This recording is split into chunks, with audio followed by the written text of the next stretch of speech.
নমস্কার বন্ধুরা, ঘরোয়া রান্না বাই চৈতালিতে সবাইকে স্বাগত জানাই। সবাই কেমন আছেন? আশা করছি ভালো আছেন। আজকে আমি সম্পূর্ণ নিরামিষ এবং সম্পূর্ণ ঘরোয়া পদ্ধতিতে পুর ভরা একটি দুর্দান্ত স্বাদের কাঁকরোলের রেসিপি নিয়ে এসেছি, যেটা বানানো খুব সহজ এবং খেতেও কিন্তু অপূর্ব লাগে। চলুন রেসিপিটা শুরু করা যাক বন্ধুরা। আমি এই কাঁকরোলের রেসিপিটি করতে 4টে মতো কাঁকরোল নিয়েছি, সেটা খুব ভালো মতো ধুয়ে নিয়েছি।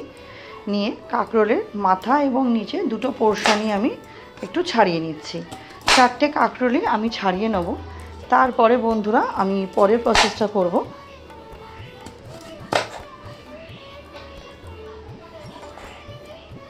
দেখুন, একে একে আমি 4টে কাঁকরোলের বোটা আর নিচের পোর্শনটা ছাড়িয়ে নিলাম। এবার কাঁকরোলের গায়ে যে দানা দানা হয়ে থাকে সেটা আমি একটু চেঁচে নিচ্ছি, তাতে একটু স্মুথ ব্যাপারটা চলে আসে। যদি আপনাদের এটা পছন্দ হয় তাহলে আপনারা না চাচলেও হবেন।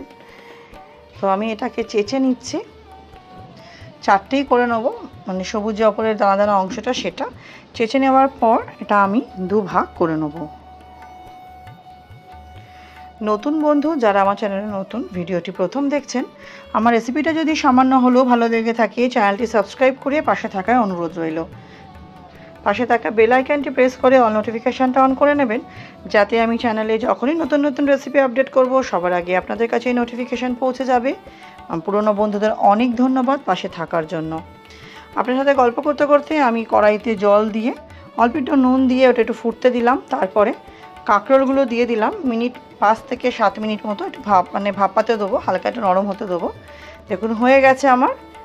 আমি এটা একটি চামচের সাহায্যে প্রত্যেকটা কাঁকরোল একটা বাটির মধ্যে নামিয়ে নিচ্ছি। এবার এটাকে আমি একটু ঠান্ডা হতে দেবো। তারপরে কাঁকরোলের ভেতরে যে বীজের পোর্শনটা আছে সেটা আমি চামচ দিয়ে গোল করে বার করে নেবো, যাতে এর মধ্যে আমি পুর ভরতে পারি। একটাই অনুরোধ করবো বন্ধুরা, ভিডিওটি প্লিজ স্কিপ করবেন না। স্কিপ করলে পুরো পদ্ধতিটাই মিস করে যাবেন। এবং অবশ্যই একটি লাইক দিয়ে দেখা শুরু করবেন, আর আমার মতো করে অবশ্যই বাড়িতে একবার ট্রাই করবেন।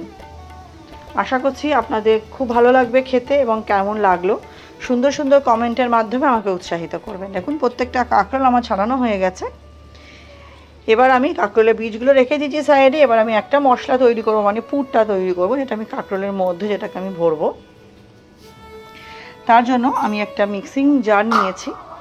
মিক্সিং জারের মধ্যে আমি কাঁকরোলের বীজ আর সাদা সর্ষে 1 চামচ, কালো সর্ষে 1 চামচ আর 3টে মতো লঙ্কা দিয়েছি। এটা আমি স্মুথ পেস্ট করে নিয়েছি।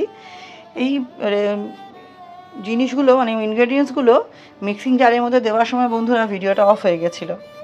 আগে ভালো মতো কাঁকরোলের বীজটা পেস্ট করে নিয়ে তারপর নারকেল গুঁড়ো দিয়েছি। আমার কাছে নারকেল গুঁড়ো থাকে ম্যাগি কোম্পানি, দিয়ে আরেকবার পেস্ট করে নেবো।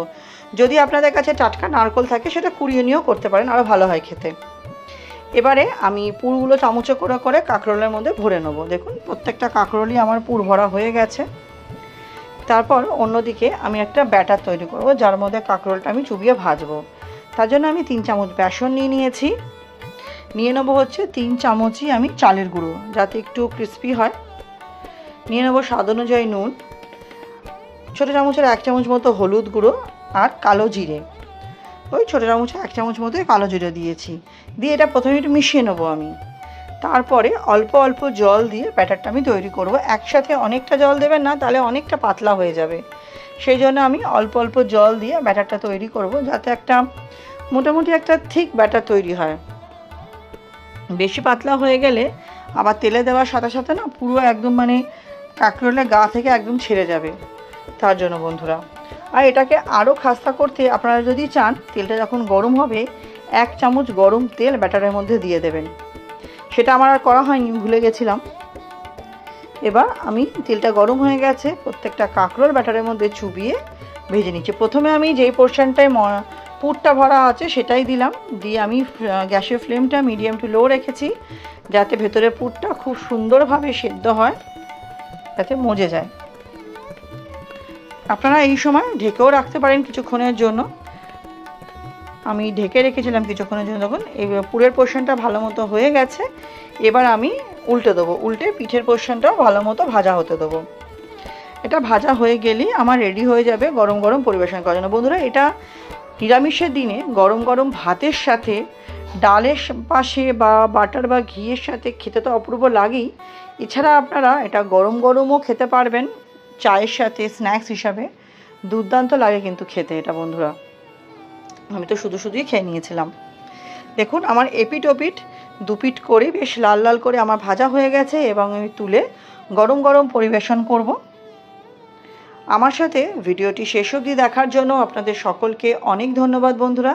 কেমন লাগলো রেসিপিটি অবশ্যই জানাতে ভুলবেন না, আপনাদের কমেন্টের অপেক্ষায় থাকবো।